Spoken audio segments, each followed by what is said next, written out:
Hey YouTube, this is Gambit896 and my next review for you guys. Now we'll be looking at The Goon Volume 1, Nothin But Misery, both written and illustrated by Eric Powell. This is published by Dark Horse Comics and reprints the first 4 issues in the series. Originally this was self-published by Eric Powell before. He apparently wanted some issues with the publishing, so he came to Dark Horse Comics and they basically agreed to publish his work for him.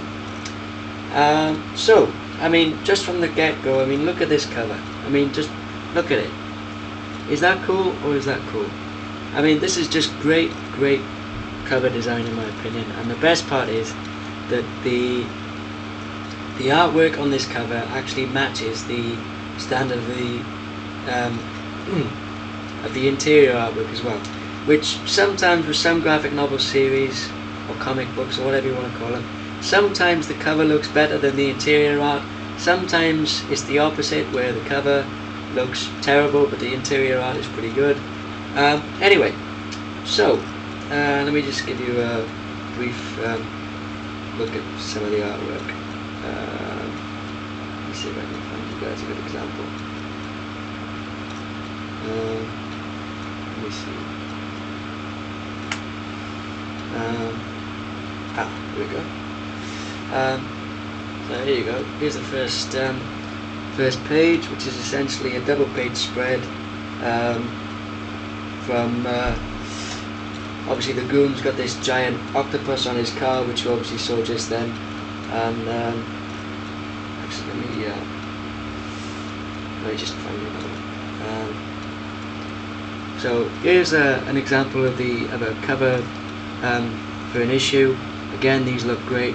And then here's the interior artwork. I mean, just look at it. I mean, it's just really good artwork. Well, in my opinion, it's more than really good actually. It's pretty fantastic in all fairness.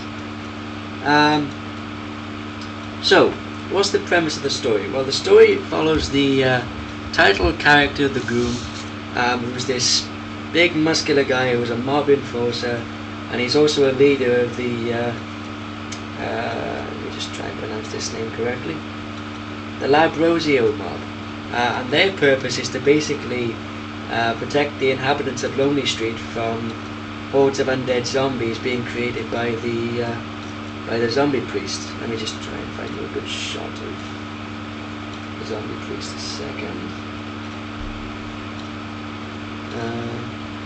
There we are.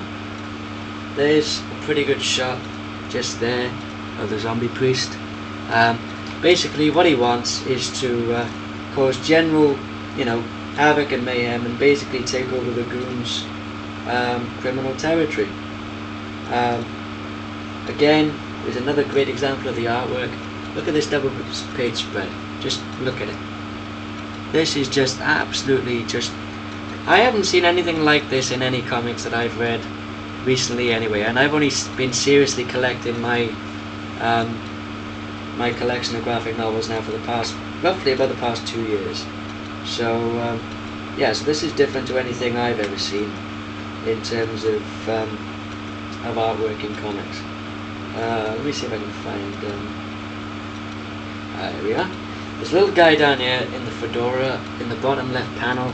This is Franky. This is the Goon's best friend and also is kind of his sidekick as well, and his slogan is knife to the eye, so you can imagine what what goes through his head when he says that. So yeah, this is basically a blend of several different genres of comics. This is part mobster tale / mob intrigue. There's supernatural elements with zombies, werewolves, vampires, all of the types and bits and pieces, and there's also some western plots in here as well. So I've shown you the Goon, I've shown you Franky. Let me see if I can show you some of the other characters. I've shown you the zombie priest. There's also Spider, who is, go figure, a spider with gambling problems, and he's constantly trying to worm his way out of situations where he doesn't have to pay the Goon back his money. There's also, let me see if I can find you a shot of the, in this shot right here, let me see, I'll find you guys a good shot of Buzzard. Here we have in this panel, we have, in this bottom panel on the bottom here, we have Buzzard, who is a one of the other characters in the Goon universe, and we basically get his backstory and why he's going after the zombie priest. And just to show you that Eric Powell doesn't need colours or inks to tell you a convincing story while he draws and writes as well. This is the western plot that I was talking about just now, and as you can see, this is all just black and white, but of course there's still the same level of detail even without the colours and the inks. Again, there's another, there's a great story in here with a Christmas story with child eating gremlins. Also Father Christmas makes a cameo appearance. I'll show you that in a second. Here we have Merle, who's the werewolf that I was referring to earlier, and he's quite a funny character as well. Some of the lines he come up with are pretty hilarious. There's Father Christmas, like I said, and there's the child eating gremlins just there. So yeah, again, this is, let's see if I can find, where is it? See it somewhere? There we are. Here's Franky after he's being kidnapped from a date with a really hot broad, and basically he thinks up of a really funny excuse to tell her at the end why he walked out on her, which he didn't. He was kidnapped, but you know, still I won't see it that way because she's not like that. Again, another funny example. This book has some really great funny advertisements in between the issues. Oh, one thing I forgot to mention, this volume reprints the first 4 issues of the series.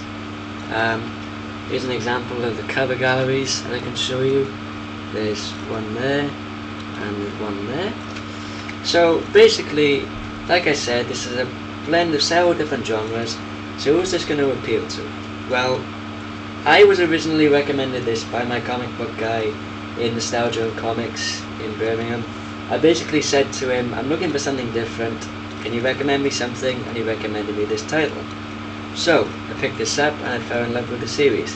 Also, I got the other another 3 volumes of this, so I got 4 volumes to review for you guys, which I will get round to. So if you're a fan of mobster tales or mob intrigue, pick this up. If you like stories with supernatural elements, pick this up. If you like general laugh out loud humour, pick this up.